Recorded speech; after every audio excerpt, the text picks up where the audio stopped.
Você também já se cansou de ajustar a oclusão do seu provisório depois de um reembasamento?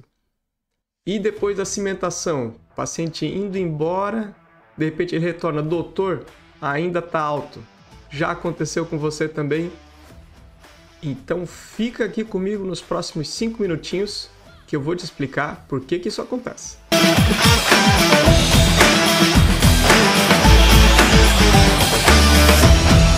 Uma das primeiras decisões que o dentista deve levar em consideração na hora de iniciar um tratamento com prótese dentária é em que posição maxilomandibular eu vou tratar esse paciente. Como assim, em que posição? Claro, máxima intercuspidação habitual ou relação cêntrica.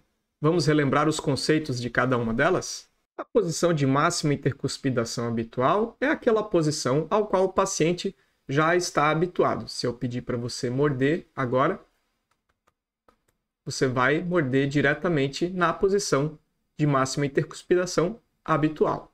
Ela é uma posição variável, ou seja, vai depender de como está a sua oclusão, a oclusão do paciente, vai depender de quantos dentes ele tem.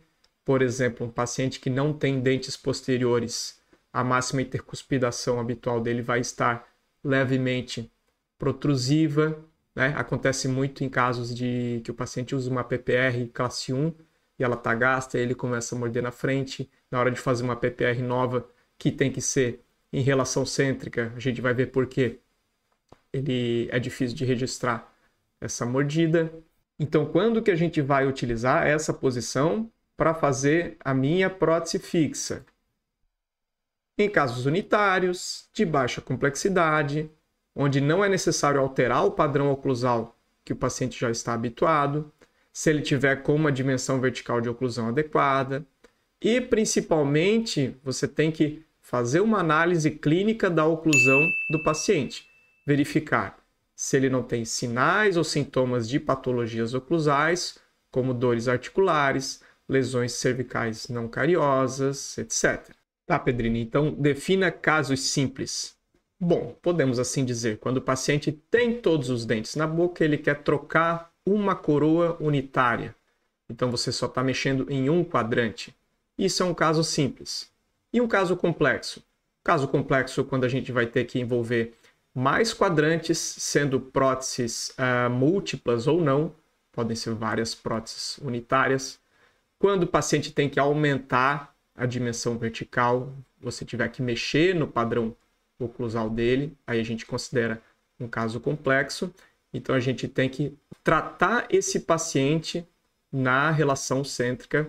Para isso também é um processo um pouquinho mais complexo. Então tá, consegui compreender o que é um caso simples, o que é um caso mais complexo. Quero saber então por que os meus provisórios, aqueles simples de caso unitário que a gente faz em MEH, por que me dá tanto trabalho na hora de ajustar a oclusão? E por que às vezes o paciente depois volta dizendo que está alto na consulta seguinte, ou às vezes horas depois? O que acontece é o seguinte, que na hora de ajustar na MEH, você precisa conferir depois ele na relação cêntrica. E eu vou te explicar por quê.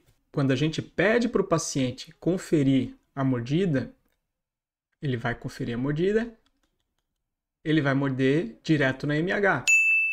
Ele não passa pela RC e depois vai para a MEH. Lembra quando a gente faz a manipulação? Que a gente manipula, toca na RC do paciente e depois, né, no ponto de contato prematuro em RC e depois para a MEH? Então, quando a gente pede para ele, ele vai direto para a MEH. Tá, mas então o que eu devo fazer?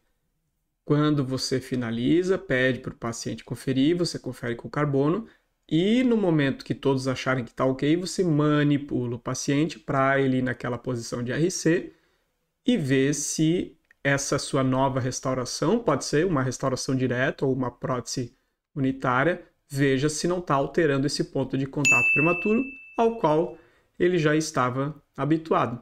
Porque aí se você muda esse ponto de contato prematuro, você está mudando a uma coisa que ele já estava habituado, ele muito provavelmente não vai se habituar e pode gerar algum problema, algum desconforto que o paciente vai relatar depois para você. E para os casos clínicos mais complexos que a gente tem que reabilitar em relação cêntrica? Peraí, mas por que a gente tem que reabilitar em relação cêntrica? O que ela tem de tão importante? você sabe? Quer entender mais sobre isso? Então, se você quiser saber mais, escreve aí nos comentários. Se você quer que eu faça um vídeo sobre um caso de reabilitação que eu fiz, com levantamento de dimensão vertical, curas de zircônia, prótese fixa, laminados cerâmicos. E aí eu faço um vídeo comentado desse caso, bem esmiuçadinho, para vocês conseguirem compreender melhor também como se faz essa relação oclusão e prótese fixa. Tá certo?